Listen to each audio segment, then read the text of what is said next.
So when NPR CEO gets in front of Congress and says, there's no political bias that I'm aware of over here, this is a clear, definitive example of the kind of bias in the media where they'll say, by the way, there's this bad stuff going on, and someone out there in the wide blue yonder says that it's all Donald Trump's fault for getting shot at.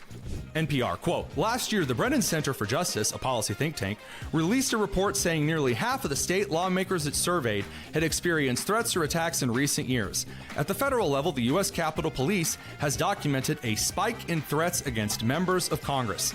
This is true. And last summer, President Trump, who has often been criticized for stoking the intense emotions that can lead to political violence in the first place, survived an assassination attempt that left his ear bloodied and killed a person in the crowd.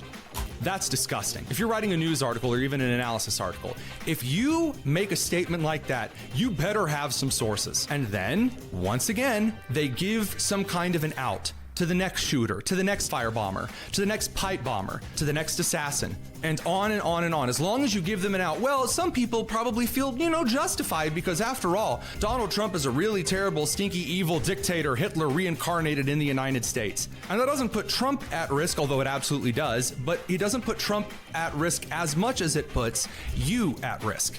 Because Trump is surrounded by security, the Secret Service, 24/7, and they still throw attacks at him, and obviously he is 100% threatened. But you, if you are suspected of being a Republican, if you have the wrong kind of sticker on your car, the wrong kind of sign in your yard, you could be doxxed and attacked. That's not fear-mongering, that is the truth at this point in time in our country.